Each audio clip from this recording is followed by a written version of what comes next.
Ahtisari je, koji inače bio i pregovarač, što mnogi zaboravljaju, 99. godine u vreme bombardovanja, u svojoj knjizi koja se zove, čini mi se, Misija u Beogradu, iznao jedan zanimljiv detalj da je u delu međunarodne zajednice u vreme bombardovanja postojala ideja da se pregovara sa vama, ne bi li se našlo neko mirovno rješenje, a ne sa Slobodanom Miloševićem, i da je taj plan propao kada je Louise Arbour podigla optužnicu i protiv vas, i da su mnogi u međunarodnoj zajednici zbog toga bili veoma ljuti. On pominje, čini mi se, francuskog predsjednika Širaka, Šredera. Kada ste vi saznali za takvu ideju? Ja sam nešto kasnije saznao za takvu ideju, ali dobro, normalno je da se takve stvari dešavaju u tako burnim vremenima. Očigledno i na nivou međunarodne zajednice nije bila potpuna koordinacija svega, tako da se to nije desilo, ali ko zna zašto je to dobro. Ahtisari pominje da je i Kofi Annan, tadašnji generalni sekretar Ujedinjenih nacija, bio upoznat sa tom idejom. Pa ja ne znam sve te detalje, to sam posle video u knjizi i ja, ali pretpostavljam da se sve tako dešavalo kako je Ahtisari rekao, iz vrlo prostog razloga što i njihova ideja bila da se sa mnom pregovara iz njihovih posebnih interesa i razloga, tako da je to bio verovatno razlog i ljutnje i svega ostalo. A da li mislite da je uopšte bilo realno i pomisliti u tim vremenima da bi neko drugi, osim Slobodana Miloševića, koji je bio u to vreme neprikosnoveni lider, i dobio priliku da pregovara sa predstavnicima međunarodne zajednice? Pa ja mislim da nije realno iz vrlo prostog razloga, ne samo da je on bio šef države i odgovoran za sve savezne države, da je komandovao i vojskom i policijom i tako dalje, da je bio i šef partije najmoćnije u to vreme, da je imao većinu u parlamentu, prema tome mimo njega to bi bilo vrlo teško. Bilo je nerealna ideja. Nerealno, da. Ahtisari na jednom mjestu kaže, opisuje i one završne mirovne pregovore koji su prethodili pravljenju i Kumanovskog sporazuma i svega onoga što se kasnije pojavilo u rezoluciji 1244, i kaže da je Milošević bio prilično miran za vreme tih razgovora, ali kaže da ste vi bili negde van sebe, da ste bili prilično besni. Pa ne, nisam bio besan, daleko od toga. Osnovni problem je bio u samom tekstu rezolucije i prednacrtu koji nam je dat. Jer sam ja imao jedan broj primedbi za pojašnjavanje rezolucije, da ne bi bilo dvosmislenosti u istoj i da se ista ne bi kasnije različito tumačila. Međutim, on nije to dozvoljavao, tako da je on bio po meni više ljut što se neko uopšte usuđuje da se buni, nego što sam ja bio ljut i nervozan. Ne, nisam bio nervozan, nego sam pokušao ono što mi je savest nalagala, to je da poboljšam rezoluciju što je moguće više.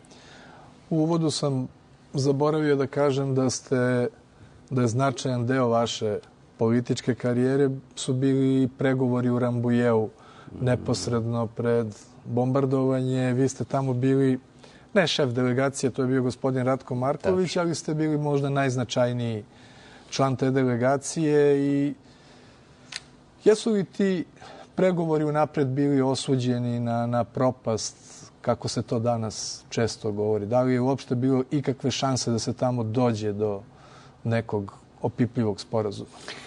Pa, kako da vam kažem, iz ove perspektive to se može na različite načine objašnjavati, međutim, nisu oni bili unapred osuđeni na propast, ali je saglasno unutar kontakt grupe bila u različitim situacijama u toku konferencije različito konstituisana i formirana, i tako da su i oni različito reagovali. Tako da možda je i bilo prostora da se dalo mogućnost da direktno razgovaraju dve delegacije. Mi praktično tamo nismo razgovarali s Albancima uopšte. Uvijek je bila neka posrednička misija. Vi ste se, oprostite, čak i poželili, rekli ste novinarima jednom trenutku, mi smo spremni i da se izljubimo sa njima, ali nemamo priliku ni da ih vidimo ni da direktno razgovaramo. Da, to je tačno. I mislim da s te strane je sama konferencija bila i u proceduralnom smislu manjkava i prosto je treba zapamtiti i u tom smislu da kad se ide na takve konferencije, procedura i dnevni red i sve ostalo su vrlo značajni deo i sastavni deo konferencije da bi ona uopšte bila razgovor dve strane.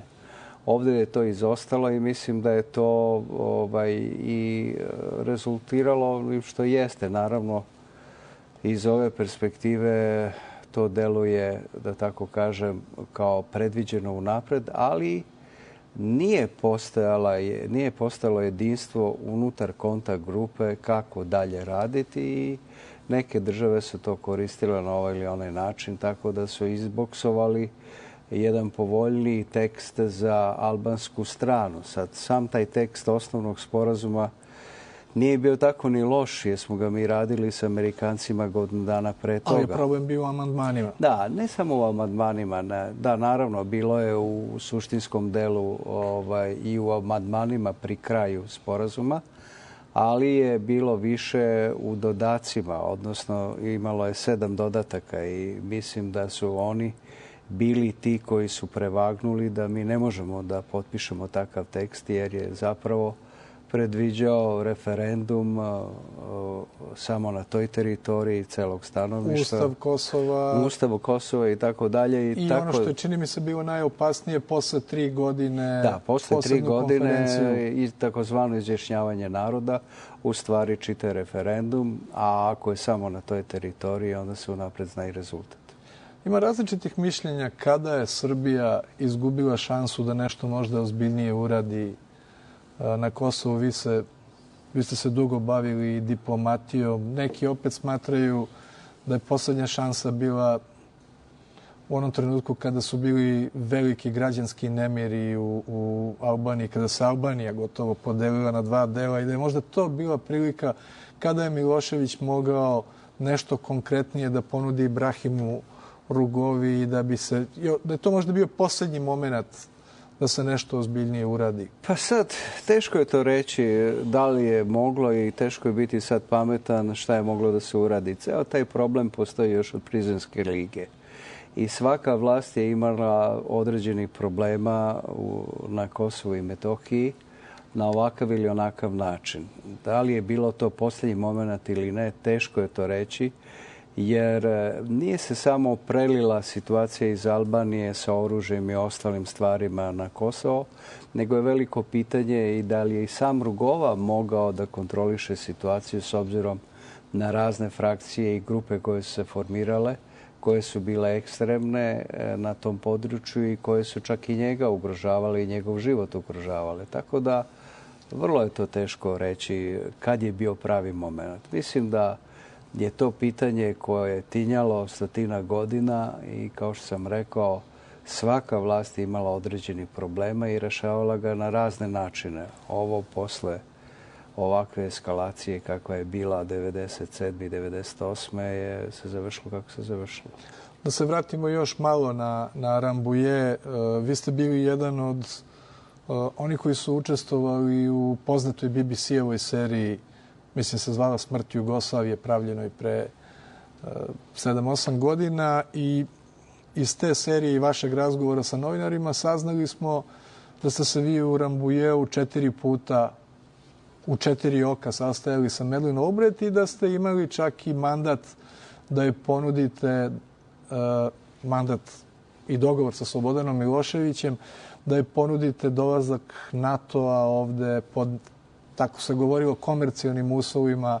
Ako sam dobro zapamtio, pominje se, na primjer, na 99 godina ili na određeni broj godina. Pa nije tu bio mandat nikakav Slobodana Miloševića. Jednostavno, mi smo svi tamo pokušavali da iznađemo način bilo koji da se izbegne ono najstrašnije. I bila je tu i ideja da, s obzirom da Sjedinjene Američke Države imaju veliki broj vojnika po raznim delovima Evrope i svoje baze, da jedan broj tih baza izmeste ili bar 1 ili 2 izmeste na Kosovo pod komercijalnim uslovima, kao što su to, imaju sporazume i sa Nemačkom i Italijom.